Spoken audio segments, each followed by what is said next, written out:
Tamam, hadi şeker koyalım. Başka ne koyacağız? Evet. Buradan fasulye, makarna.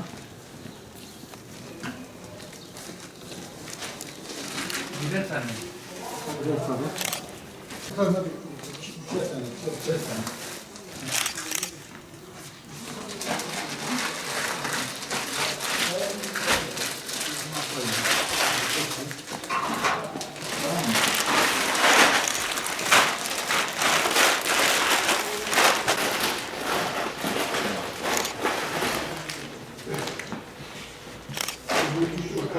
Buna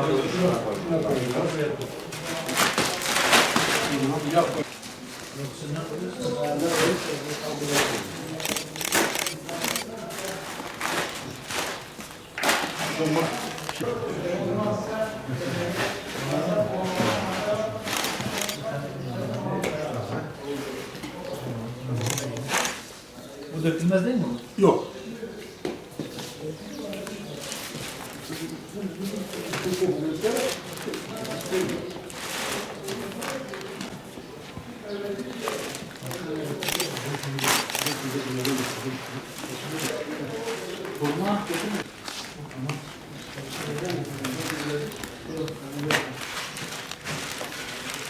Birer tane.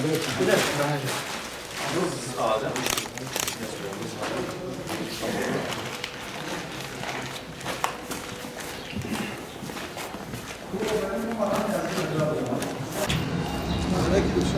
Buraya.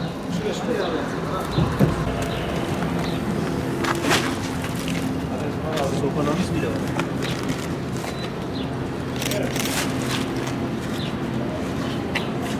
Tamamdır. Gel biriniz kapıyı çal. Yardımcı olalım mı? Siz kapıyı çalmayın. Tamam mı? Hep beraber mi yapacağız? Öyle olmaz.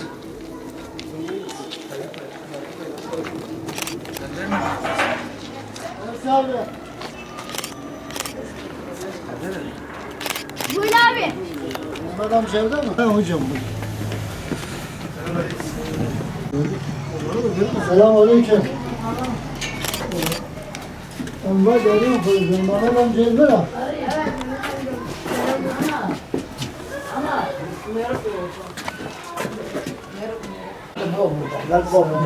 Selamünaleyküm.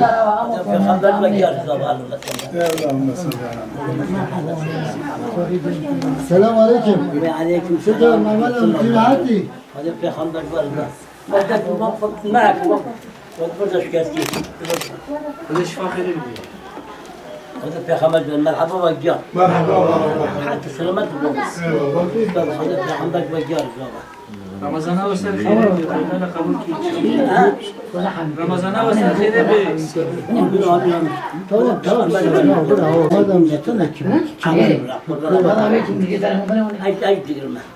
Hadi peygamber ve gel. Güzel gün ya hacı abi. Rahmet baba diye ve gel. Şükriye kobata çoğu niye ne okuna? Ne bu onu ne sohbete de ne biçler? Nasıl yapıyoruz bunu Hacı Baba? Hacı abi bunu eşkulüm. Hacı ne oldu?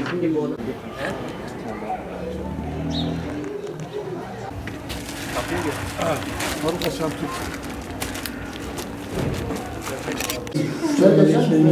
Geçelim. Kimse var mı?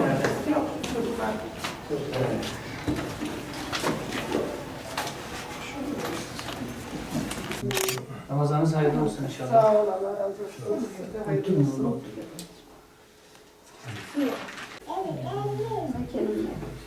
Eşiyle mahkemesi devam ediyor. Evet. Bu boşanma aşamasında. Ayrı kalıyorsunuz yani. Ayrı yaşıyorsunuz. Dört kızıyla. O nerede?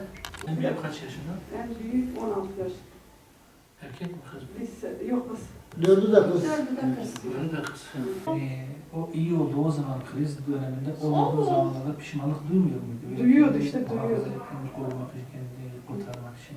Duyuyordu, anlatıyordu. İşte biz de yardımcı olduk. Belki 10 defa hastaneye yatırdık. Ta Adana'ya annesi götürdü. Şuradan çıkartma.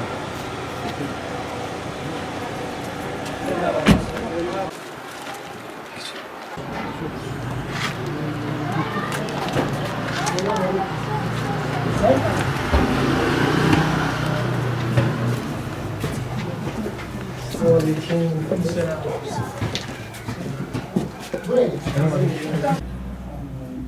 ما تفرق عن في التركيا. اتعالج معيشة. والله اخوي عندي واحد من اخواني يشتغل مراتي يعطيني مصروف وهذه بس هنا جاي مشان اتعالج بي عندي جلسات فيزيائيه وبعلاج. Evet arkadaşlar, bugün yine Ramazan vesilesiyle Gaziantep'e saha çalışmaları için geldik. Gaziantep her ne kadar büyük şehir olarak biliniyorsa da, her ne kadar üretim, sanayi, fabrika şehri olarak biliniyorsa da bu Gaziantep'in bilinen bir yüzü, bir de bilinmeyen, görünmeyen bir yüzü daha var. Çok fakir insanların, yoksul vatandaşların, özellikle de Suriyelilerin yoğun yaşadıkları şehrin bir de öbür tarafı var, yani varoşları. Bu kesimlerde çok ciddi sıkıntılar, maddi yoksunluklar, fakirlikler ve muhtaç aileler var ve Gaziantep'in bu yüzü maalesef medyaya çok çıkmıyor ve çok dikkati çekmiyor. Biraz o cenahı gezdik, biraz o vatandaşlarla bir araya geldik. Bir yardım kuruluşunu ziyaret ettik. Onlardan da durumu sorup bazı tespitler yaptık. Onlara yardım dağıtımlarında biraz eşlik ettik. Evet, beraber Mustafa abimizi dinledik. Kendilerini bu işe vakfetmişler. Allah-u Teala onlardan da razı olsun. Yıllardır bu işi yapıyorlar. Zevkle yapıyorlar. İbadet bilinciyle yapıyorlar. Aç, fakir, yoksul insanların derdine derman olmaya çalışıyorlar. Bu vesileyle biz de bir kez daha kendilerine teşekkür ediyoruz. Ramazan ayıdır. Fakirlikle mücadele, yoksullukla mücadele, muhtaç sahiplerine ulaşma sadece bir yardım kuruluşunun işi değil. Bu hepimizin hep beraber yapacağı, beraber el ele vererek belki hakkından gelebileceğimiz bir çalışmadır. Çünkü gerçekten yük ağırdır. Ramazan ayı her zaman olduğu gibi bu yılda bereketiyle geldi, her zaman bereketiyle geliyor. Hayır sahiplerimiz çoktur. Bu durumlardan belki çok haberi olan insanlarımız belki oluyor. Belki fakir ile zengin arasında bu kardeşlerimiz, Mustafa kardeşimiz ve onun yardım kuruluşu ve benzeri yardım kuruluşlarımız onların arasında aracılık görevini görüyorlar. Bizim zengin, mal, mülk sahibi insanlarımızın, kardeşlerimizden çağrımız da elbette ki olacaktır. Allah-u Teala onlara nimet vermiştir, onlara lütufta bulunmuştur. Onlara kendi lütfundan ikramda bulunmuştur. Bu elbette ki bazı sorumluluklar da taşımaktadır bu lütuf ile birlikte. Her nimetin bir şükrü vardır. Zenginliğin de şükrü, zekatıdır, sadakasıdır. Fakire, muhtaca, yoksula ulaştırmaktır. Onların elinden tutmak, onlarla paylaşmaktır. Bu Ramazan'ın da paylaşmak ile geçmesi gerekiyor. Hakikaten çok ciddi sıkıntılar var. Suriyeli mülteci kardeşlerimiz var. Kendi vatandaşlarımız, fakir, yoksul insanlarımız var. Kendi gözlerimizle de gördük.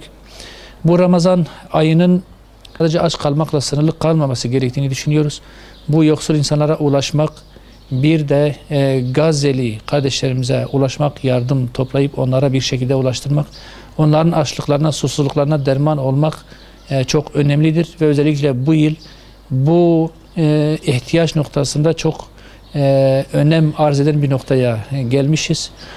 Filistin'de malum çok ciddi sıkıntılar var. Hele Ramazan'ın başından beri Siyonist işgal rejiminin Gazze'ye hiçbir gıda yardımının girmesine müsaade etmemesi çok trajik bir durum. İslam ülkelerinin hepimizin bir zaafı, bir utancı olarak bunu tarif edelim. Allah-u Teala'nın lütufta bulunduğu insanlara bizim de çağrımız şu: bu Ramazan ayında Allah-u Teala'nın onlara verdiği nimetlerinden bir kısmını, belki sadece zekatını, belki sadakasını kendileri de bir köşeye ayırıp fakir ve yoksula ulaştırsınlar. Gazze'li kardeşlerimize ulaştırsınlar. Bu şekilde dünyaya bir denge gelsin, bir adalet gelsin. Fakirin, açın derdinden anlamak için, belki onlarla biraz hemhal olmak, onlarla empati kurmak için Allah-u Teala bir aylık Ramazan orucunu üzerimize farz kıldı. Bu Ramazan ayında varlık sahibi herkesin, imkan sahibi olan herkesin empati kurarak fakiri, yoksulu ve Gazze'li kardeşlerimizi de unutmaması gerektiğini düşünüyoruz. Evet, önce Sayın Vekilimize hoş geldin diyorum. Buraya kadarı, derneğimize kadarı geldiler, bizi ziyaret ettiler. Bir takım bilgileri paylaştık onlarla, paylaşıyoruz. Dolayısıyla biz de Umut Kervanı olarak Ramazan girdiği günden bugüne yardımlarımızı, kolilerimizi ihtiyaç sahibi ailelere dağıtmaya devam ediyoruz. Daha önceden tespit etmiş olduğumuz aileler var. Onlara gıda kolilerimizi dağıtıyorduk. Bugün de Sayın Vekilimle beraber dağıtıma çıktık. O da kendi bize yardımcı oldu, dağıtımda yardımcı oldu. Kendi gözleriyle gördü. İşte az önce bahsettiği gibi varoşlarda hakikaten Gaziantep bir sanayi şehri olması hesabıyla dedi ama öbür taraftan ihtiyaç sahibi olan aileler çoktur. Özellikle Suriyeli ailelerin yoğun olduğu bir şehirdir. Biz de elimizden geldiği kadar burada Umut Kervanı olarak ihtiyaç sahibi insanlara yardımcı olmaya çalışıyoruz. Tabii bizde müracaatlar, yüzlerce, binlerce müracaatlar var. Bunların içerisinde birinci derece ihtiyaç sahiplerini tespit ederekten onlara ulaşmaya çalışıyoruz. Allah-u Teala hem vekilimizden razı olsun, zahmet ettiler, derneğimize kadar geldiler ve bizimle de dağıtıma çıktılar. Dolayısıyla bir de hayır sebeplerimizden Allah razı olsun. Onların katkıları, yardımları olmasa biz bu çalışmayı belki yapamazdık ama ulaşamazdık bazı ailelere. Buradan onlara da bir teşekkür edelim. Allah razı olsun diyelim.